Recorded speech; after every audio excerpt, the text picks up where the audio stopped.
pa tayong lahat at umpisan natin ang seremonya ng kasal sa banal na matrimonyo ni John D. Chavez Infante at April Joy Sulayaw Kahigal.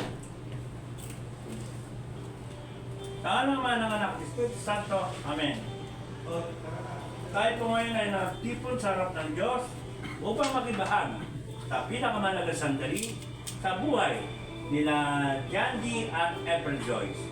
Ang pagkakataon nagpapahayag ng isang lalaki at isang babae upang marap sa ditong pagkikognay na kinikilala ng ating lipunan bilang pag-iipag-isang puso. Sa mga mananampalataya, ang ganitong pagkakataon ay hindi isang panoorin lamang, kundi sa banal na pagsamba ng pakikibahagi sa kalooban ng Diyos sa mga tao. Ang pag-iipag-isang puso ay isa sa pinamataas na pagdiriwang na naroon ng pagmamahalan, ang katapatan ng pangako at ang kapayagan ng mga witness. John D. at April Joy, alam niyo nagpakadali ang magsalita, dapat mahirap ang magsagawa. Ang inyong papangako ngayon ay maaaring magbago sa kinabukasan at muling mapagkakasunduan sa hinaharap. Pagkatapos ng gawain ito, kayo ay kikilalanin ng mag-asawa, subalit hindi ito wakas. Manapa itong simula ng bagong buhay sa inyo, ang buhay na sumisibol sa lunes ng pag-ibig ay isang bagay na higit pa sa init at liwanag, higit pa sa init at alab ng pagtatalo. Sapagkat mo na ngayon, kayo hindi na magkaibang landasin at hindi na dalawang harap sa mga hamon ng buhay, manapa kayo ngayon ay magiging isa. Lamang ito si John D. at April Joy ay bulog para sa banal na matrimonyo. Kung meron man nakababatid kung bakit hindi sila dapat magpagkasal, ay hinihiling po na kanyang pagsulit o hindi kaya kalimutan na lamang magpakailanman. Pero po bang tumututol sa kasalan ito? Dito. Wala talaga? Wala na po. Wala. Sige, magpapulong kayo lahat at kayo muna magharap kayo dalawa. Hawak kamay. Ayan. Yan di, tinatanggap ba si April Joy na maging tunay mong asawa sa banal na matrimonyo? Ibigin ba siya, mamahalin, pagpupurihan at alagaan sa pagkakasalitman o kaginawaan at hindi ka na makikialam sa lahat ng iba pa? Sa kanya ka na lamang at tataan habang kayo buhay? April Joy, tinatanggap ba si John D na maging tunay mong asawa sa banal na matrimonyo? Ibigin mo siya, mamahalin, pagpupurihan at alagaan sa pagkakasakit man o kaginawaan at hindi ka na makikialam sa lahat ng iba pa. Sa kanya ka na lamang at tataan habang kayo nabubuhay. Yamang ipinagtapat ninyo ang inyong pagmamahal at katapatan sa isa't isa, ipahayag nyo ngayon ang inyong pangakuan sa pamagitan ng pagkakaroon at pagsusunod ng siksik. Ang siksik na ito ay isang biyayang spiritual na wala nakababatid kung kailan simula at magbabakas ito. Ganon din ang pagmamahalan at ang buhay ni John D. at ni April Joy na walang nakababatid kung kailan nagsimula at magbabakas ito. Makikwestiyon si tapat mo sa kanyang palasisi. Tapat mo. Ayan. Baba mo muna yung ano mo, Joy. Bakit yung pangalan nakataw? Binibigay ko at pinagkakaloob ang sinisingit bilang tanda ng aking pagmamahal at katapatan sa iyo.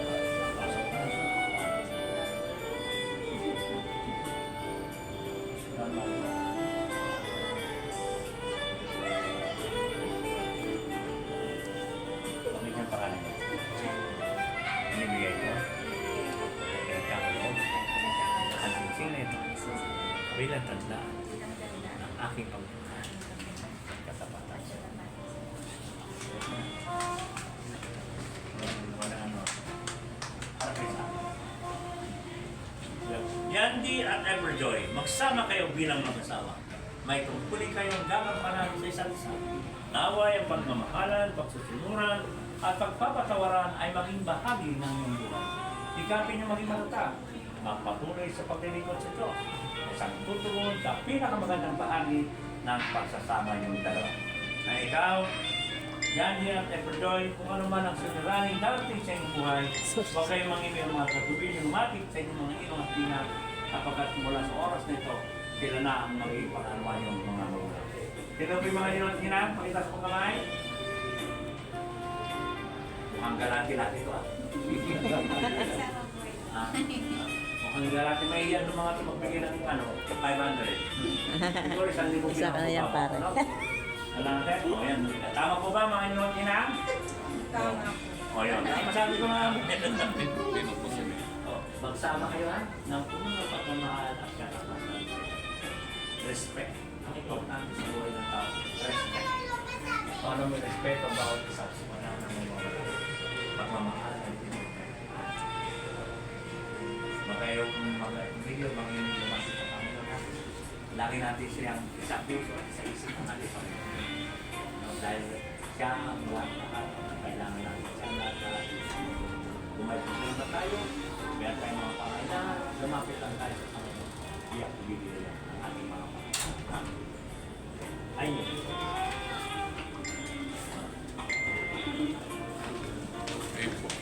Importante ni.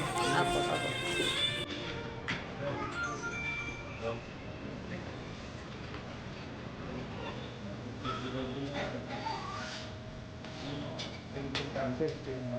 Picture.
Tuway pa tayong lahat.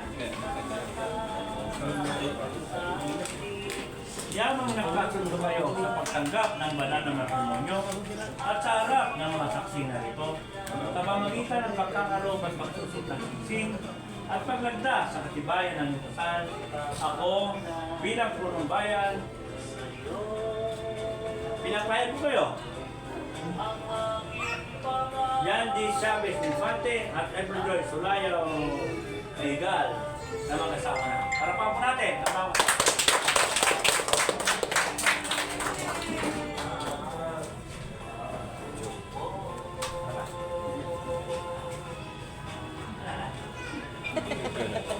Nakakabahan pa yata. Ano may gusto ko ba sabihin? Ha?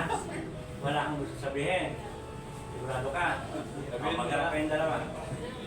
Okay? Everjoy, you may kiss the groom.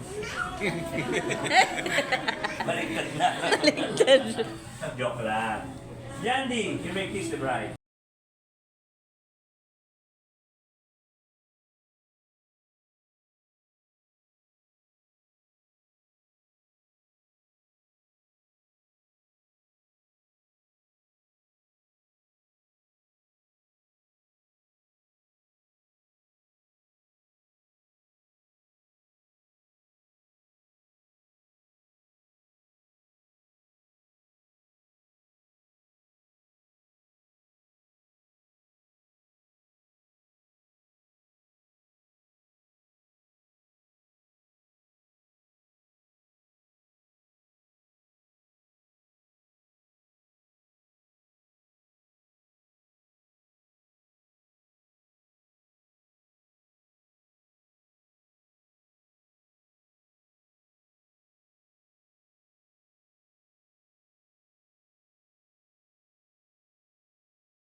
One,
Uy, Bill, huwag ka na umiyak. Dali na, bakit kasi kayo umiyak? Hala! Dali na. One, two, tanggal yung pilikmata mo. one, two. Tinakpan mo. Tanggal yung pilikmata mo niya. Iyak ko ngayon. One, two, one, two. Okay na nga. Ah, sila daw. Iyak na siya, Rani. Tears of joy. Asan yung tatay? One, two, three. One, two, three. Okay na po. Meron na po. Ito na picture. Okay na. Ano pa?